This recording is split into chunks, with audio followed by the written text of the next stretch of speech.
He encontrado, no solo yo, existía, he encontrado para mí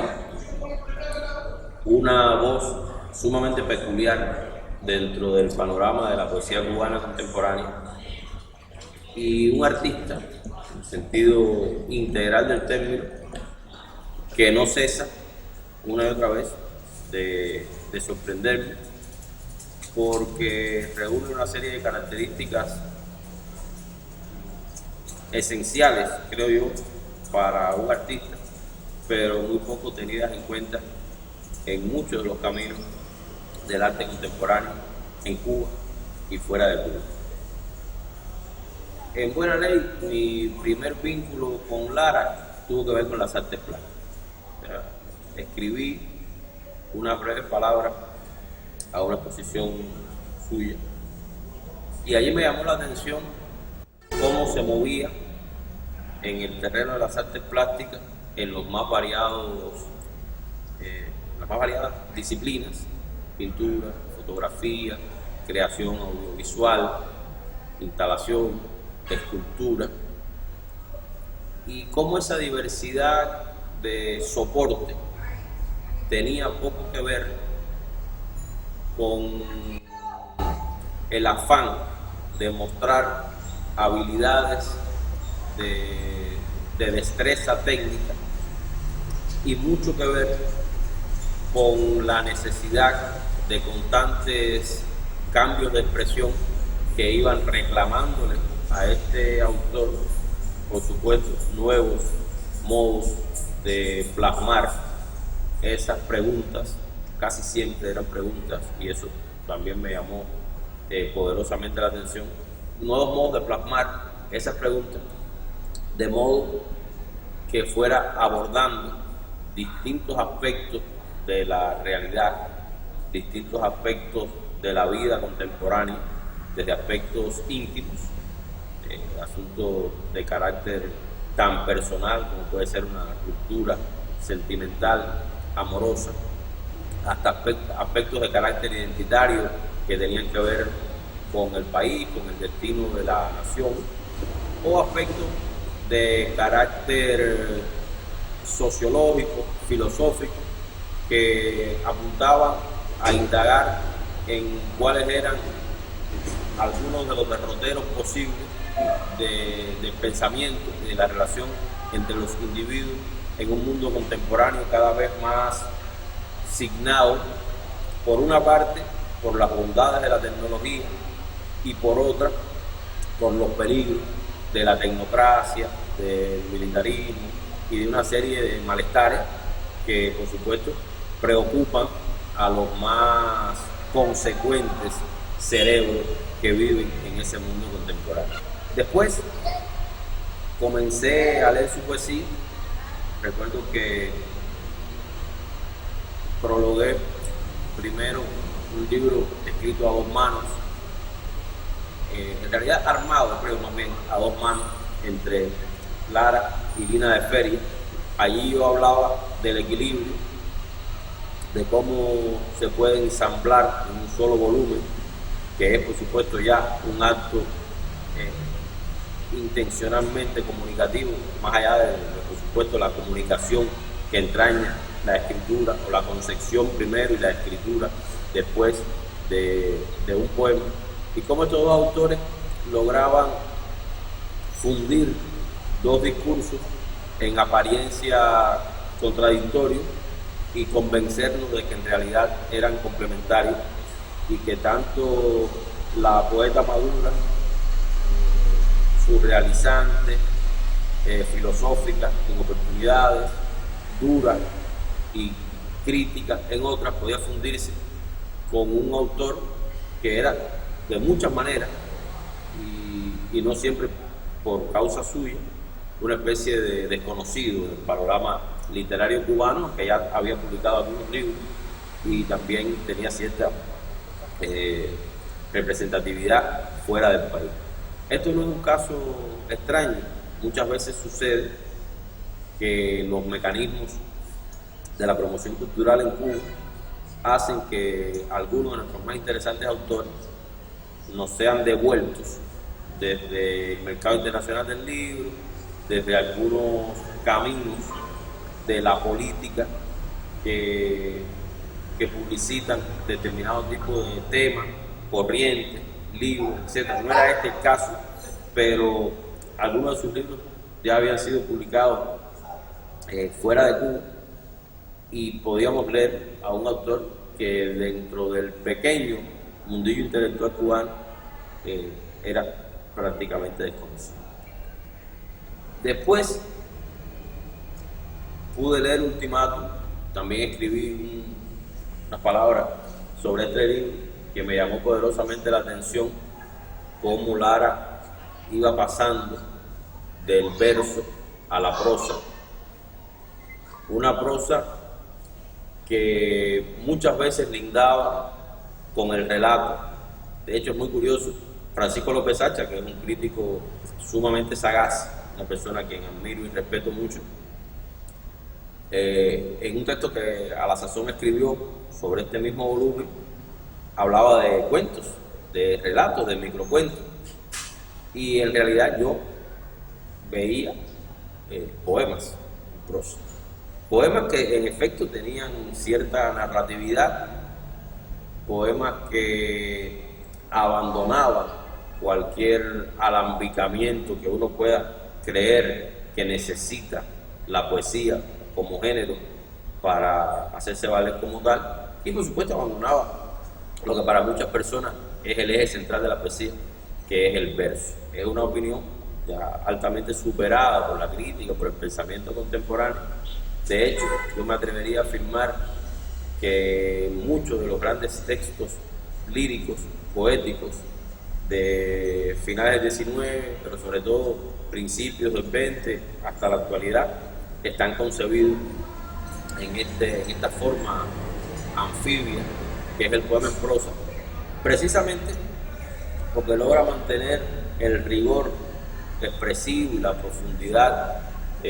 conceptual y cognoscitiva que reclama el poema, y al mismo tiempo adquiere la libertad que da la prosa de ir rompiendo con moldes que en su momento cumplieron una función importante, como la métrica o la rima, que fueron, digamos, artificios de los que se valieron los poetas durante muchísimos años, pero la libertad de la prosa ha permitido que cada vez entren en el poema mayores campos de realidad. O sea, ya sabemos los que nos dedicamos, aunque sea tangencialmente, a la teoría literaria, que mientras más mundo entra en la sensibilidad, en la vista, en el pensamiento de un poeta, es muy probable que más mundo quede también reflejado en los poemas que ese poeta escribe, porque se está abriendo a un conjunto de posibilidades cognitivas de todo tipo y al mismo tiempo también estilísticas, porque ideas nuevas por lo general traen aparejado un conjunto de procedimientos nuevos para tratar de expresar. En ese sentido, también escribí unas palabras para Levenraume y allí hablaba de una peculiaridad de Lara que me sorprende y me sigue sorprendiendo todo el tiempo, que es que de algún modo tiene un sistema de trabajo, una especie de sistema poético, no a lo Lezama, que es nuestra experiencia más común de tener un sistema poético, pero un sistema que tiene una característica primordial,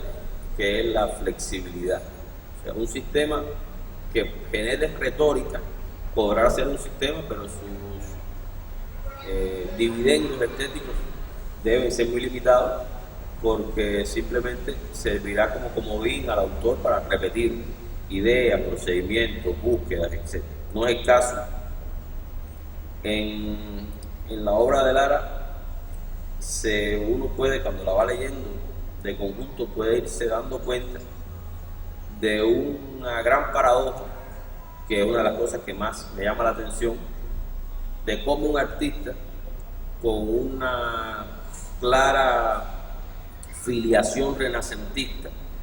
en el asunto de que se mueve en distintos terrenos, no solo en las artes plásticas, sino también en la literatura, y también además cultiva la música y otras disciplinas artísticas que hacen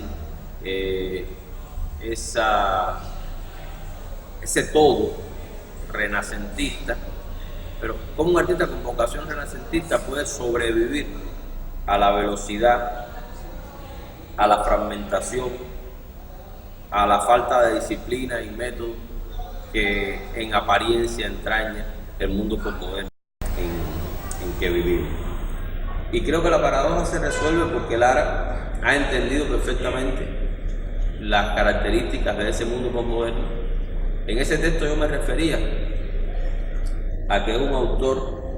que, como todos los poetas importantes, como todos los poetas responsables, se ha procurado un alimento intelectual de primer nivel y se mueve en campos muy disímiles del conocimiento. Puede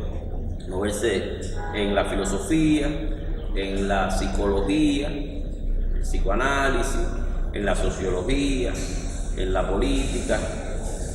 y ese tipo de alimentación intelectual, por supuesto que obliga a pensar. Y para mí, en esencia, la poesía, sobre todo la poesía que yo suelo llamar, siguiendo un poco a T.S. Eliot y también un poco en broma, la alta poesía, es aquella en la que el poeta nos entrega de manera lo más acabada posible desde el punto de vista estético, y no necesariamente tiene que ser esto bello o alambicado como apuntaba al principio. También en la estética cumple un papel importante lo feo, lo absurdo, lo grotesco, el horror, que son características de la realidad de ese mundo contemporáneo que Lara explora y que va mucho más allá del gesto de preocupación sociopolítica que ha marcado a buena parte de la poesía cubana de los últimos años, que a veces no pueden saltar más allá de esas fronteras mentales, y eso impide que puedan entender que quizás lo realmente importante son las angustias del hombre, lo mismo en Groenlandia que en el Congo, y que esas angustias, cuando son verdaderamente universales, pueden tocar cualquier fibra sensible de cualquier persona, independientemente de sus posturas políticas, filosóficas, de su credo religioso, de su raza, de su preferencia sexual, porque están abordando un aspecto, aunque sea pequeñito, pero novedoso, de cómo mirar el mundo y cómo relacionarse con él y cómo tratar, porque al final sí, la poesía tiene funciones sociales, obviamente, cómo tratar de que el diálogo sea al final la más importante de las actitudes humanas. Sócrates decía, por boca de Platón por supuesto, que lo importante para un poeta es inventar ficciones. Hay un antropólogo de origen hebreo que se llama Yuval Noah Harari, que ha escrito un libro muy interesante sobre la humanidad, sobre el desarrollo de la humanidad, cuya tesis central podría ser que el Homo sapiens se entronizó y logró derrocar a los otros humanoides y pudo mantenerse siempre, levantando distintas civilizaciones, porque encontró la utilidad de la ficción, porque supo contar una historia y al mismo tiempo después desmontar esa historia, buscarle las fisuras y seguirla contando desde una u otra perspectiva. Creo que de cierta manera esa podría ser la piedra angular sobre la que descansa la poética de Lara. Esta búsqueda de las fisuras que puede tener el todo de la civilización contemporánea y irse posicionando ante ella, de una manera filosófica, de una manera nociológica, por supuesto, también, y definitivamente de una manera lingüística, de una manera estilística. Y creo que de ahí provienen casi todos estos grandes cambios y esta sucesión de libros que ya conforman su obra, tanto publicada como inédita. De los últimos textos que he leído, siempre me llevo la impresión de que Lara va construyendo su obra de una manera consciente muchas veces. O sea, cuando digo consciente no quiero decir prefabricada, sino pensada. Yo mismo suelo trabajar de esa manera, o sea, no dejando al azar los grandes temas, los grandes asuntos, sino más bien la improvisación que ya se da a nivel de escritura, en el manejo del lenguaje, en determinados giros que de momento lo que pudiéramos llamar el remanente del automatismo psíquico puro, el entrenamiento que uno pueda tener como escritor, le trae en ese momento a la cabeza, al ordenador o donde sea que se produzca ese acto creativo, pero ahí va a haber siempre un pensamiento cimentado, una idea muchas veces sopesada con antelación y pensada y vista desde todos los ángulos posibles que la inteligencia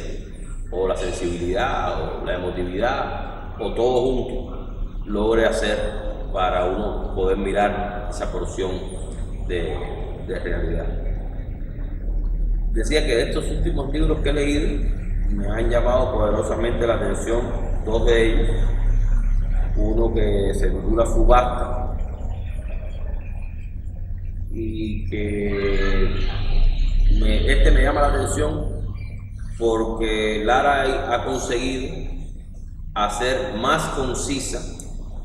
más esencial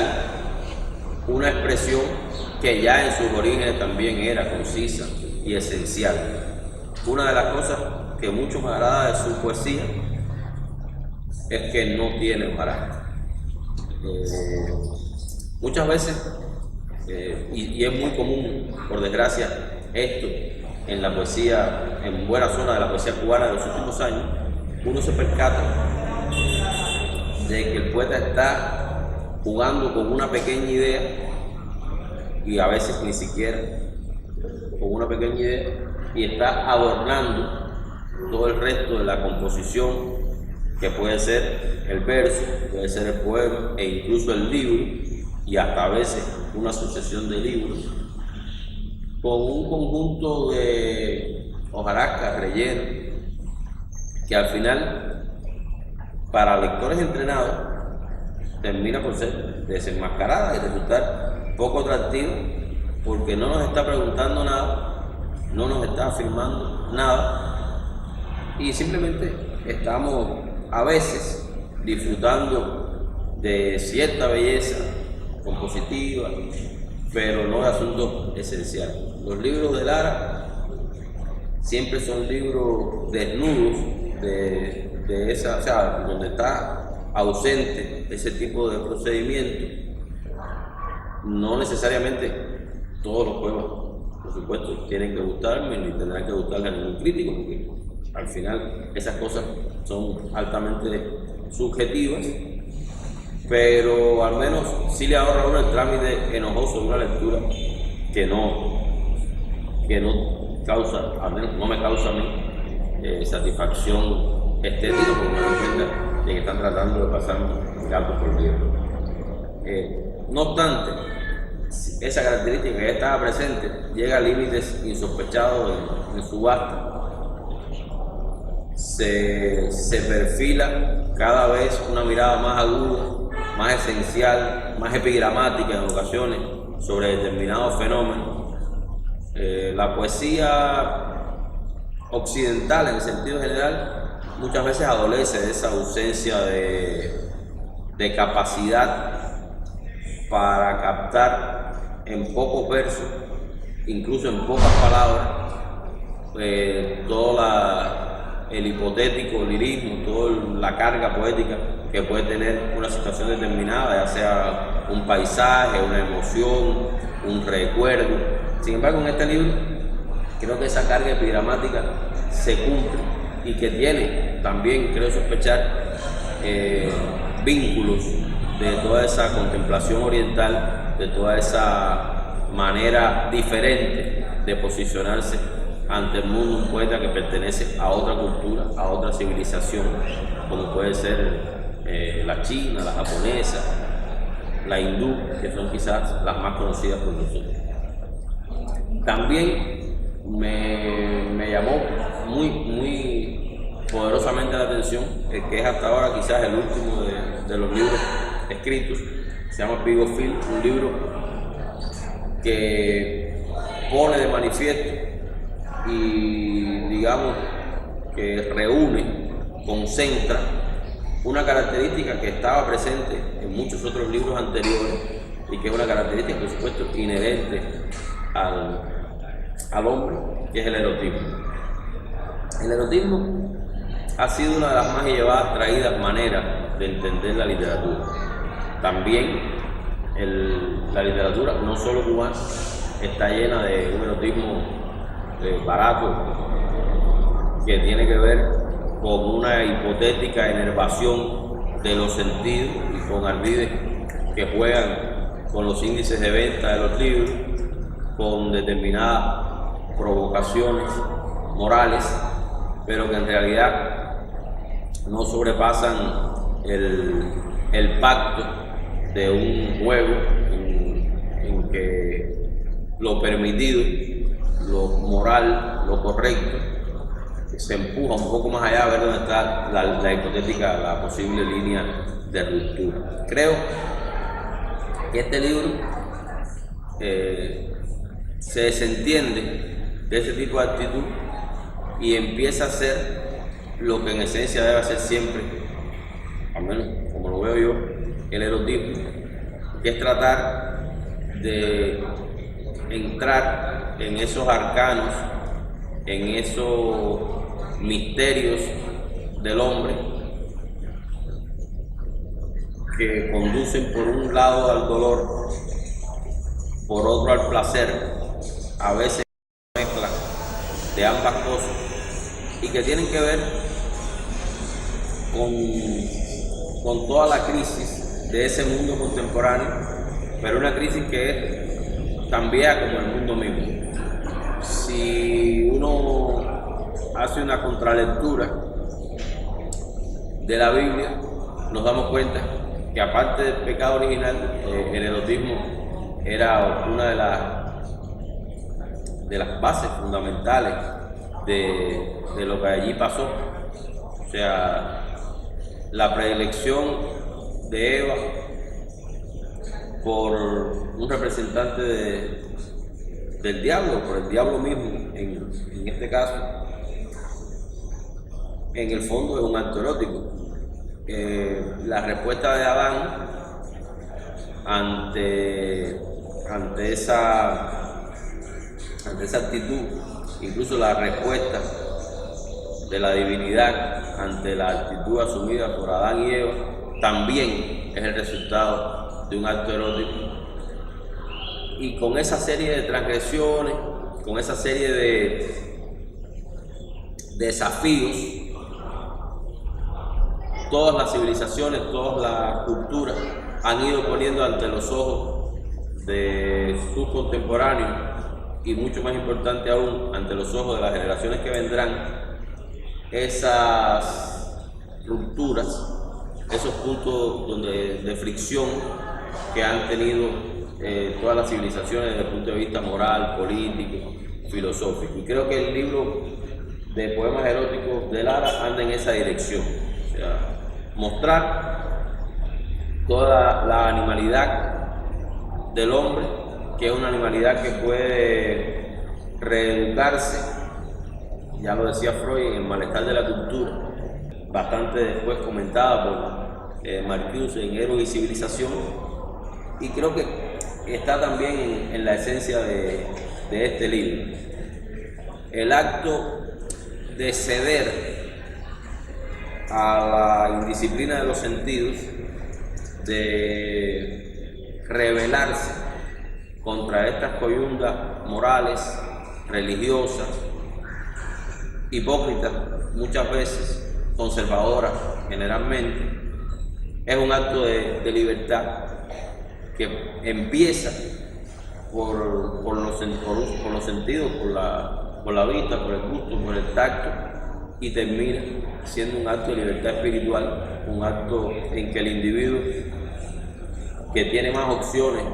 para mover su vida erótica, amorosa, también tiene más opciones para pensar en la libertad y en la responsabilidad que tiene precisamente como individuo en su familia, en su ciudad, en su país, en el mundo. Y creo que este libro nos lleva a hacer este tipo de pensamientos y explica escalonadamente, junto a los otros que más o menos he tratado de comentar, por qué se puede aceptar como válida desde el punto de vista estético esta paradoja que comenté al inicio de un artista que, siendo un hombre fugado del Renacimiento, se desempeña y conversa con nosotros desde la más compleja y holística cosmogonía.